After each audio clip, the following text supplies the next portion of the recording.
はい、というわけで本日の動画なんですけれども、前回の動画見ていただけましたでしょうか。ケナメタルのハイエンドドリル、そしてエンドミルのレビューをさせていただきましたというところで、今回はコストを非常に抑えたタイプのエンドミルとドリルをレビューしていきたいなと思います。価格を抑えたとは言いつつも、ケナメタルの設計はきっちりと盛り込んでおるというところで、スペックに妥協はないですよと伺っておりますので、それでは行ってみましょう。ハビ 1T とハビ 2T の非常に高性能な加工を見たと思うんですけれども、ここからはですね、ハビ 1T、ハビ 2T、ハイエンドモデルということで価格もまあそれなりの価格帯となっておりますが、今ご覧いただいておりますゴールドのエンドミルはケナメタルの設計性能をちゃんとしっかりとね盛り込んだ5ミルプロというものがございまして、こちらエントリープライスとなっておりまして、お値段抑えめ、しかし性能はしっかりケナメタルスペックですよというところのエンドミルとなっております。強いて挙げるならば、強烈なランピング角に関しては、比較的一般的なランピング角となっておりますが、その他のスロット加工、あるいはトロコイド加工の能力というのはケナメタル水準に乗っかっていますよという加工を今から見ていただきましょう。というわけで始めていきましょう。スロット加工から、静かだな。1D です。1D のスロット加工。私別に溝加工のスペックってそんなに気にしてないですけれども、皆さんやたらと溝加工を押してきますね。メーカーさんはね。はい。次はトロコイド加工。AP22mm、AE0.5mm いってみましょう。軽いな、音が。軽やか。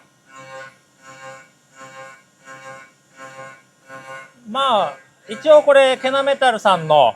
指定条件となっておりますが、音を聞く限りは全然余裕がある感じかなと思いますね。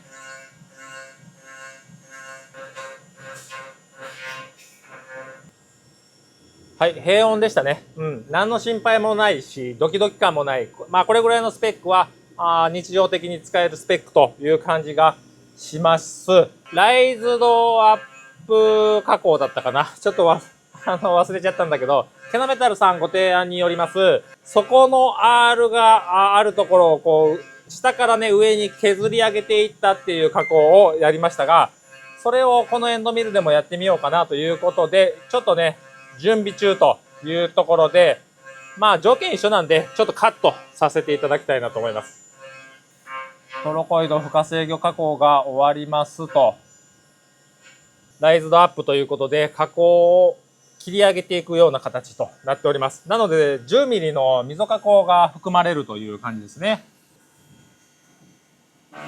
はい。ちょっと回転数、送りもろもろ変わりましたが、1D の今、溝加工中ですね。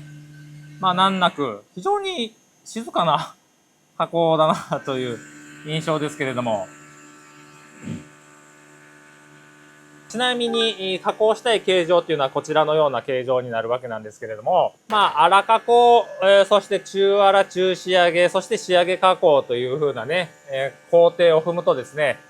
粗加工で非常に早くても、結局中粗中仕上げで時間食ってるやんみたいな話になるわけなんですけれども、粗加工の段階で中仕上げ、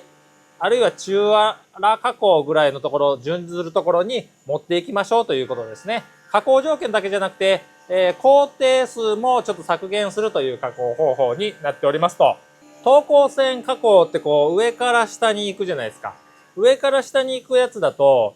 エンドミルのこの波長っていうのを有効に使える機会が少なくなってくるわけなんですけれども、下から上に行くことによって、エンドミルのね、波長を有効に使える機会が増えてくるというところで、エコな加工方法かなと思いますね。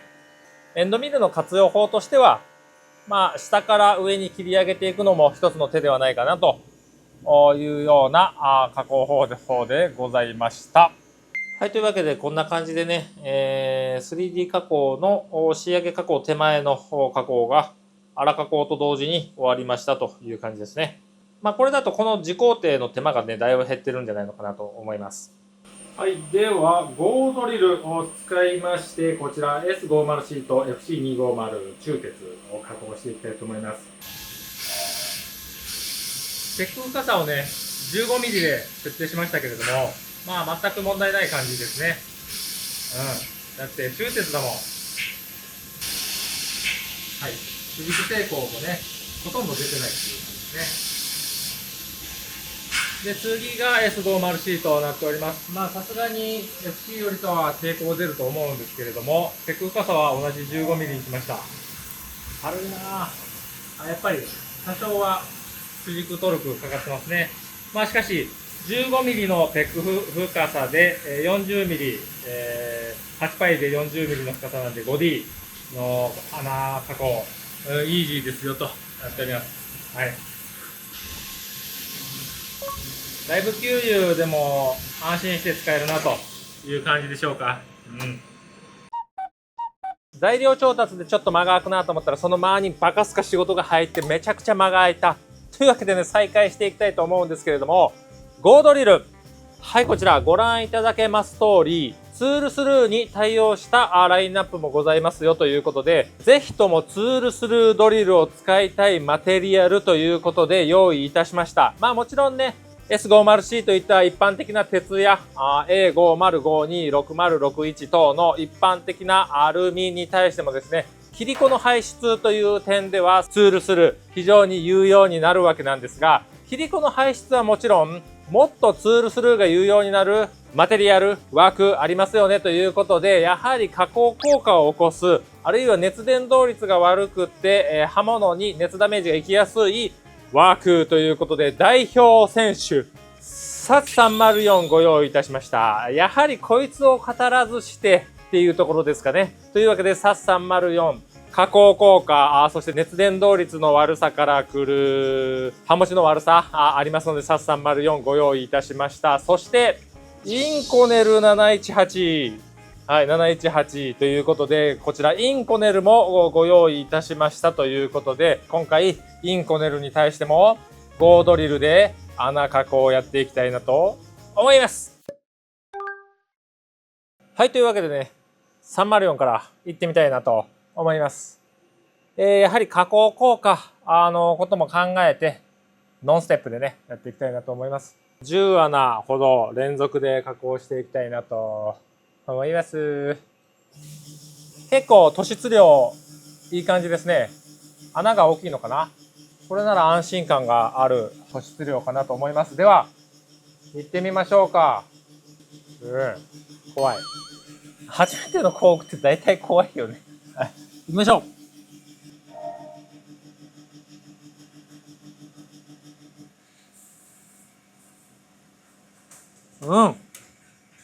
スムーズ。非常にいいね。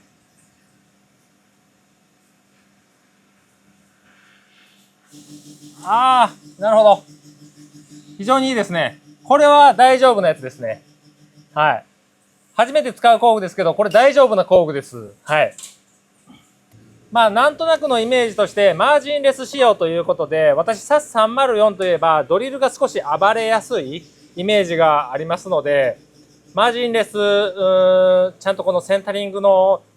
求心力というのがあるのかなと、ちょっと不安ではありましたが、全く問題なく、スムーズな加工ができております。はい。こちら、ゴードリルとなっております。ケナメタルさんの中では、比較的廉価版の仕様で、お求めやすい、レンジの価格帯のシリーズというふうに伺っております。そして、汎用的な材種選定が可能ですよと。SAS304 って、まあなんとなくのイメージとして、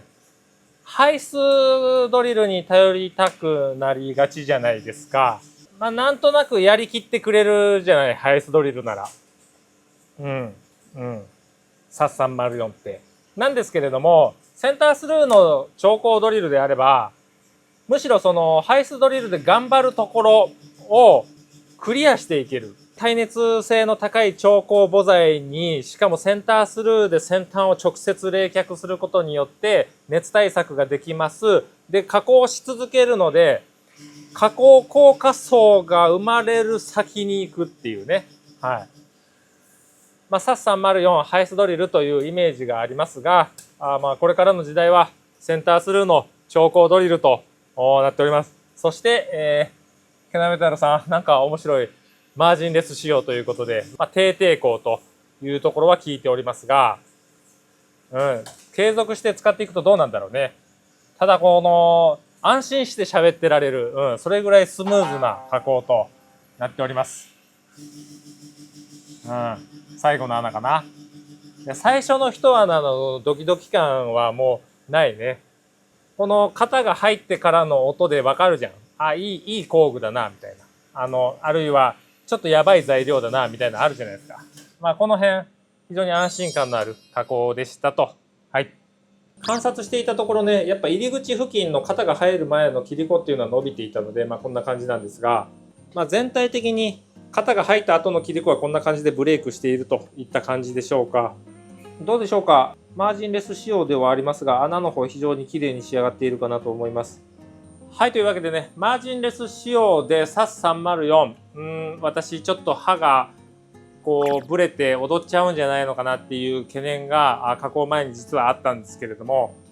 まあ全く問題なくいい感じにこう先端中心を中心に置き続ける素晴らしい設計力、まあ多分シンニングにミソがあるんだと思いますが、ありましたということで、SAS304 でマージンレスのドリルでも全く問題なく加工ができました。はい。インコネル行ってみましょう。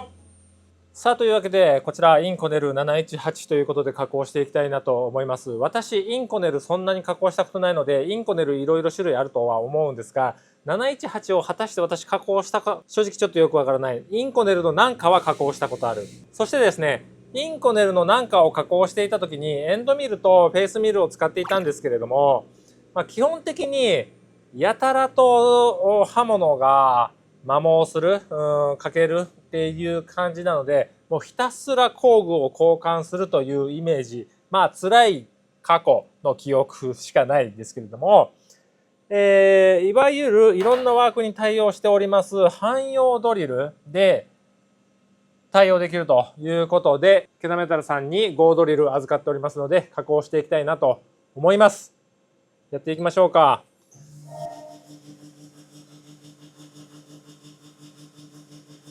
今当たったぐらいかな。あら、当たってる。音がしない。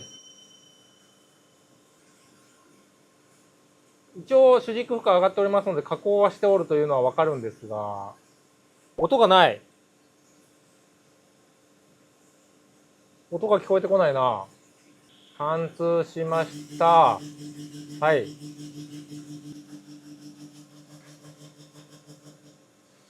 このブブブブブブブブっていうのはセンタースルーのポンプなんですけど、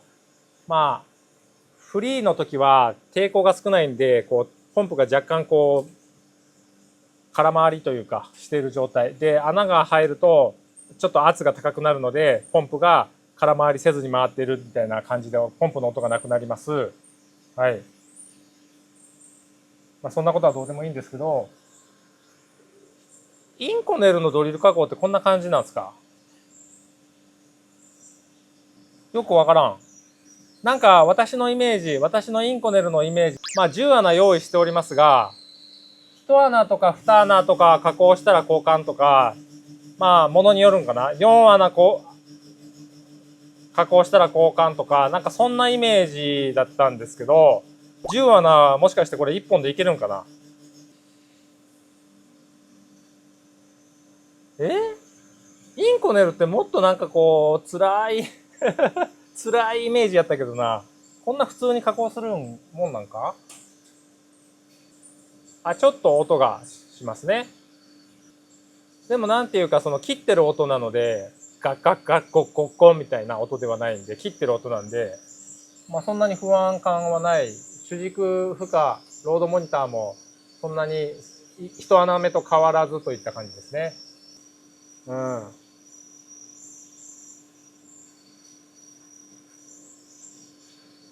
25ミリ厚なので、もうすぐ先端が抜けてくるという感じですね。今、先端が抜けたぐらい。はい。型も抜けたと。もっと辛いでしょう、インコネルの加工って。別に普通の機械ですよ。普通の機械。インコネル用の機械とかそんなんじゃないですよ。BT30 の。うん。こんなもんなんや。あ、ゴードリルを使えばインコネルもこんなもんっていうことなんですか？そういうことなんですか？なんかこう、もっと焦げ臭い匂いがしながらね、加工するもんかなと思ってたんですよ。熱がすごくて、みたいな。見て、入り口の美しい切り子の出方。ゴードリルさん、あなた、ほんまに廉価版ですか？すごいっすね。7完了。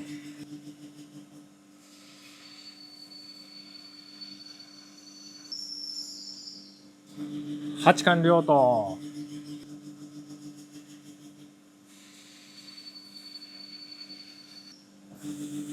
うん、9穴目完了。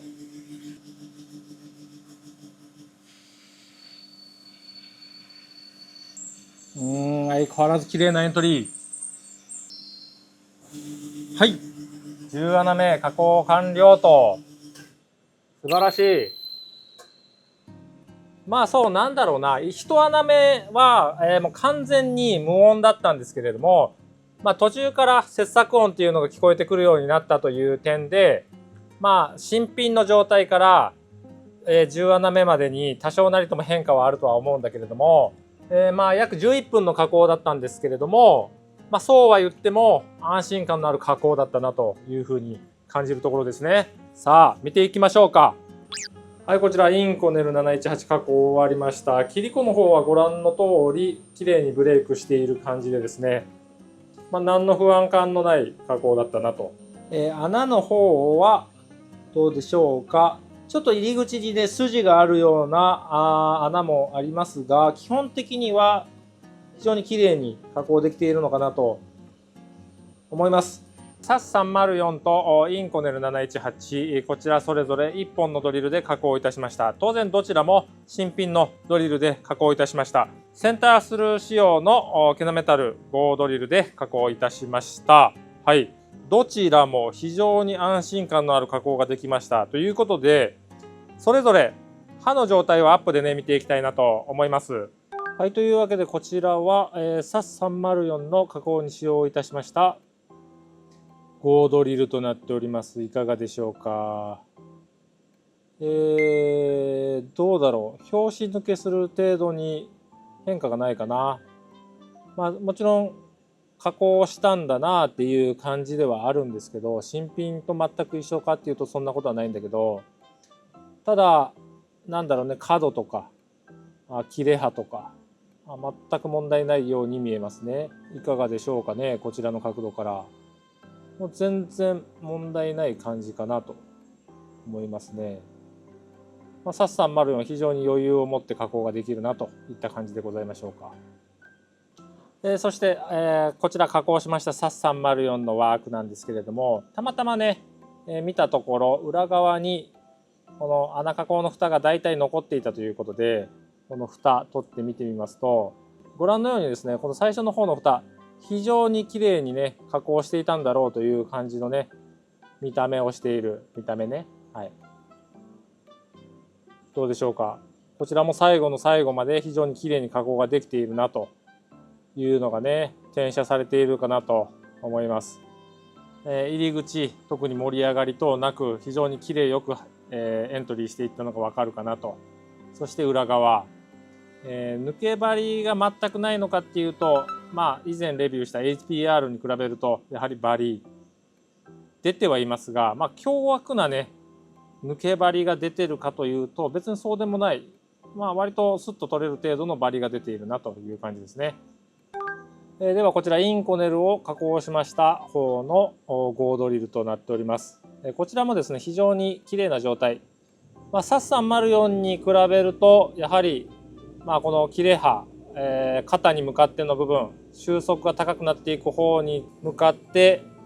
熱それなりに多く入ってるんだろうなというような感じではあるんですが、チッピングや欠損といったダメージは見れないかなという感じですね。まだまだいけるなという感じです。やたらと刃物変えなあかんイメージだったんですが、ご覧のような感じで、